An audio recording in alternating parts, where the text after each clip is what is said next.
گر گئی، میں نے اس کو تعمیر کروانا تھا، اس کی تعمیر کے لیے میں نکلا ایک مزدور کی تلاش میں۔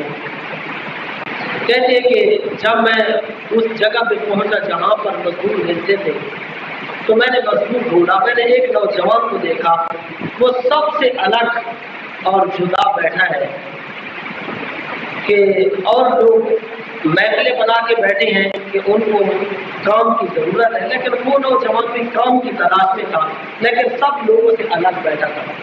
وہ نیک بزرگ کہتے ہیں میں اس نوجوان کے پاس گیا، میں نے کہا کہ مجھے آج اجرت پر ایک بندہ چاہیے، کیا تو میرے ساتھ چلے گا، میرے گھر کا کام کرے گا؟ وہ نوجوان کہنے لگا میں بھی مزدوری کی تلاش میں نکلا ہوں، کام کی تلاش میں نکلا ہوں، آپ کہتے ہیں تو میں آپ کے گھر کا بھی کام کر دوں گا، لیکن اس سے پہلے میری 3 شرطیں ہیں۔ میں نے کہا عجیب مزدور ہے، یہ 3 شرطیں کون سی رکھ رہا ہے؟ میں نے کہا اے نوجوان میری کون سی شرطیں ہیں؟ نوجوان نے کہا پہلی میری شرط یہ ہے کہ جو میں کام کروں گا اس کی تو مجھے مزدوری اور اجرت پوری دے گا، یہ نہ ہو کہ پھر ہیرا پھیری کرنا اور مجھے پوری اجرت نہ دینا۔ میں نے کہا مجھے منظور ہے، میں تجھے اجرت پوری دوں گا۔ اس نے کہا میری دوسری شرط یہ ہے کہ میری جو صحت ہے، جسم کے اندر طاقت ہے، اس کے مطابق تو مجھ سے کام لے گا، زیادہ کام مجھ سے نہ لینا۔ میں نے کہا یہ شرط بھی مجھے قبول ہے۔ تیسری اس نے کہا میری شرط یہ ہے کہ جب نماز کا وقت ہوگا تو مجھے نماز کے لیے نہیں روکے گا، میں نماز پڑھنے کے لیے چلا جاؤں گا، پھر تو یہ نہ کہنا کہ میرے یہ کام رہ جائے گا تو نماز نہ پڑھ، میں اللہ کی نماز بھی ادا کروں گا، اجرت بھی پوری لوں گا، اور جو میرے پاس صحت ہے میں اس کے مطابق کام کروں گا۔ اس نے کہا مجھے یہ تیری شرط منظور ہے۔ تو بزرگ کہتے ہیں میں اس کو گھر لے گیا، میں نے اس کو سارا کام سمجھایا کہ گارے کا کام کرنا ہے، یہ میری دیوار ہے، اس کو بنانا ہے، تعمیر کرنا ہے۔ تو وہ نوجوان اپنے کام میں مصروف ہو گیا، گارا بنانے لگا، اپنے کام کرنے لگا۔ وہ کہتے ہیں میں گھر سے باہر چلا گیا، جب واپس آیا تو مغرب کا وقت قریب تھا، اس کی جو مزدوری تھی وہ میں نے ادا کی اور اس نوجوان کو خوشی خوشی میں نے روانہ کر دیا۔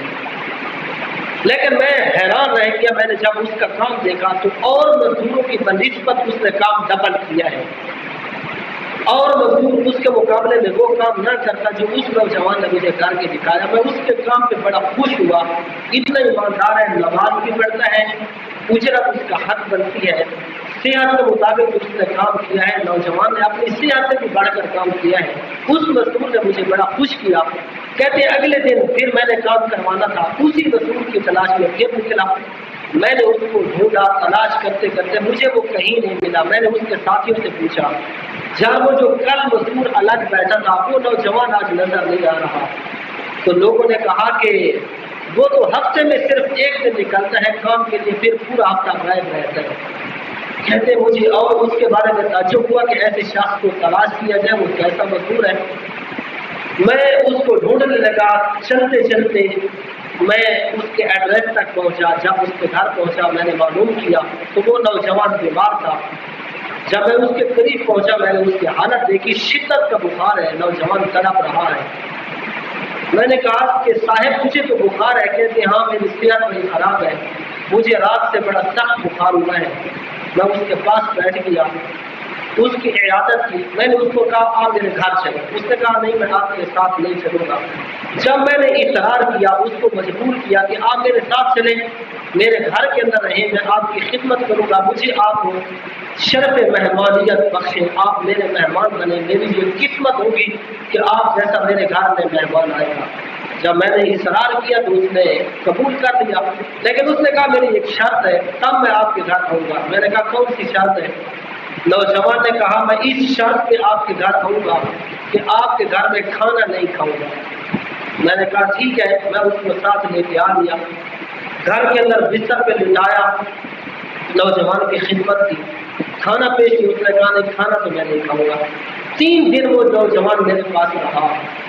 چوتھے دن اس نے مجھے بلایا اور کہا کہ آپ نے میری بڑی خدمت کی ہے، اب لگتا ہے میرا وقت اخیر آ گیا ہے، میں گہری نیند سونے والا ہوں، مجھے رب کا پیغام میں اجل آنے والا ہے، تو جب میرا انتقال ہو جائے آپ میری وصیت پہ عمل کریں، یہ انگوٹھی لے لیں اور یہ قرآن مجید لے لیں، میرے وصال کے بعد، میری تدفین کے بعد خلیفہ ہارون الرشید کے پاس چلے جانا، اس کو یہ انگوٹھی بھی دے دینا اور قرآن مجید بھی اس کو دے دینا، اور اس کو کہنا کہ گارا بنانے والا جو مزدور ہے اس نے یہ آپ سے دیا ہے، اور وہ کہتا ہے کہ اللہ سے ڈر یہ نہ ہو کہ تو خواب غفلت کے اندر زندگی گزار دے، کہیں ایسا نہ ہو کہ تیری آخرت خراب ہو جائے۔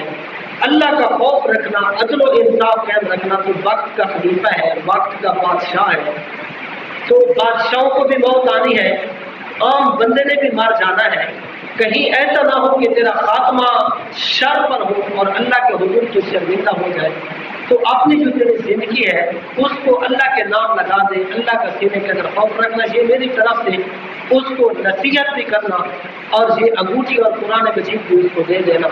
اگر پوچھے کس نے دیا ہے تو یہ کہہ دینا گارا بنانے والے مزدور نے دیا ہے۔ اور جب میں دنیا سے چلا جاؤں تدفین سے پہلے میرے گلے میں رسی ڈالنا اور پھر مجھے گلی کے اندر گھسیٹنا اور یہ آواز دینا کہ یہ وہ نوجوان ہے جو اللہ کی نافرمانی کرتا تھا، جو اللہ کا نافرمان ہوتا ہے اس کا یہی انجام ہوتا ہے، پھر مجھے گلی گلی گھمانا۔ کہتے کہ وہ چوتھے دن انتقال کر گیا، میں نے ہنستے وصیت رسی اٹھائی، جب ارادہ کیا کہ اس کے گلے میں ڈالوں تو ہاتھ پہ غیبی سے آواز آئی، کوئی اللہ کے ولی کے ساتھ بھی یہ سلوک کرتا ہے، یہ تو میرا برگزیدہ بندہ ہے۔ وہ کہتے میں نے رسی کو پھینک دیا، پھر اس کی نماز جنازہ ادا کی گئی، ہم اس کو قبر پر لے گئے، تدفین ہوئی، کافی دیر پر میں اس کی قبر پہ رکا رہا، آنسو بہاتا رہا، یا اتنا نیک نوجوان تھا، اتنا اچھا نوجوان تھا، جوانی اللہ کے نام لگا دی۔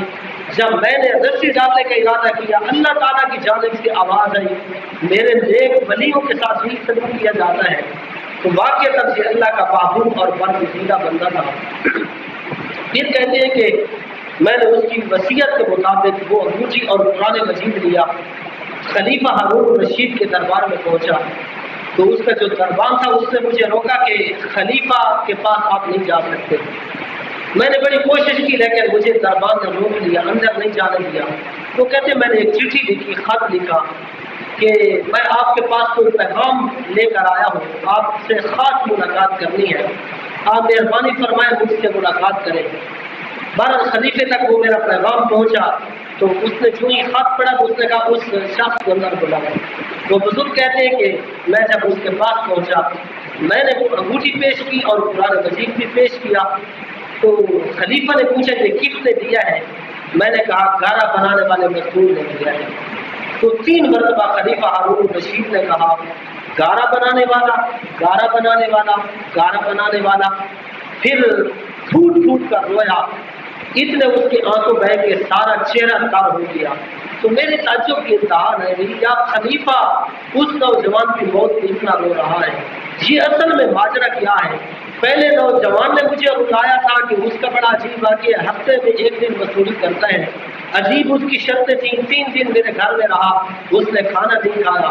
اب جب خلیفہ کے پاس پہنچا یہ بھی پھوٹ پھوٹ کے اس کی موت پہ روتا ہے، یار یہ اصل کے اندر ماجرا کیا ہے؟ تو خلیفہ ہارون الرشید کو پھر میں نے اس کا پیغام بھی دیا کہ وہ کہتے ہیں کہ اللہ کا خوف رکھ، یہ نہ ہو کہ خواب غفلت کے اندر زندگی گزار دے، پھر اللہ تعالیٰ کا سامنا کیسے کرے گا؟ عدل و انصاف قائم کر، اس سلطنت کے اندر تیری حکومت کے اندر ایسا نہ ہو کہ لوگ بھوک سے مر جائے اور تم اپنی کرسی پہ ڈٹا رہے، کل اللہ کو جواب بھی دینا ہے۔ میں نے اس نوجوان کا پیغام بھی دیا، پھر خلیفہ پھوٹ پھوٹ کے روتا ہے۔ پھر کہتے ہیں اس نے مجھے کہا خلیفہ ہارون الرشید نے اس نوجوان کی قبر جانتے ہو؟ میں نے کہا میں نے اپنے ہاتھوں سے دفن کیا ہے۔ پھر کہتے ہیں تنہائی میں رات کا جب سناٹا چھایا میں نوجوان کی قبر پہ اس کو لے گیا، تو میں نے قبر کی نشاندہی کی کہ یہ اس نوجوان کی قبر ہے۔ پھر خلیفہ ہارون الرشید پھوٹ پھوٹ کر ہوتا ہے۔ میں نے پوچھا بتائیں حضور ماجرا کیا ہے، آپ اس نوجوان کی موت پہ روتے کیوں ہیں؟ تو اس نے کہا یہ کوئی عام مزدور نہیں تھا، یہ خلیفہ وقت ہارون الرشید کا بیٹا تھا، یہ میرا بیٹا ہے جن کی موت پہ میں رو رہا ہوں۔ میں نے کہا آپ وقت کے خلیفہ ہیں، یہ عام مزدور تھا، یہ واقعہ مجھے سمجھ نہیں آیا۔ اس نے کہا یہ بھی خواب غفلت کی زندگی گزار رہا تھا، عیش و عشرت میں مست تھا۔ ایک دن اپنی عیش و عشرت سرور مست والی محفل میں گیا، کسی نے یہ آیت پڑھی الم یأن للذین آمنوا ان تخشع قلوبهم لذکر اللہ، کیا ابھی ایمان والوں کو وہ وقت نہیں آیا کہ اللہ کے ذکر کے لیے ان کی آنکھیں، ان کے دل جھک جائیں، اللہ کے خوف سے روئیں، اللہ کی یاد کے لیے اپنے دلوں کو جھکا ڈالیں۔ جب سے میرے بیٹے نے یہ آیت سنی ہے اس دن سے اس کی کیفیت بدل گئی، یہ اللہ کی یاد میں مصروف رہا، اس نے ساری زندگی اللہ اور اس کے رسول کے نام لگا دی۔ اس کے بعد میں نے اس کو کبھی ہنستا نہیں دیکھا۔ اس دن سے اس نے ایسی زندگی گزاری ہے کہ جو شاہی لباس تھا وہ بھی ترک کر لیا، دنیا سے علیحدہ ہو گیا، اللہ کی یاد میں زندگی گزارتا رہا۔ آج اس کے انتقال کے بعد جو مجھے اس کی قبر پر لے کر آیا ہے، اس لیے میں اس کی موت پہ رو رہا ہوں۔ یہ کتنا خوش نصیب نوجوان تھا، مجھے اپنے بیٹے کی موت سے فخر ہے کہ اس نے اپنی زندگی اللہ رسول کے نام لگائی۔ تو دوستو، جس وقت انسان اللہ کا بن جاتا ہے، اللہ کے خوف سے ہوتا ہے، دنیا والے بھی اس کی عزت کرتے ہیں اور اللہ تبارک و تعالیٰ کے فرشتے بھی اس بندے کی تعظیم کرتے ہیں۔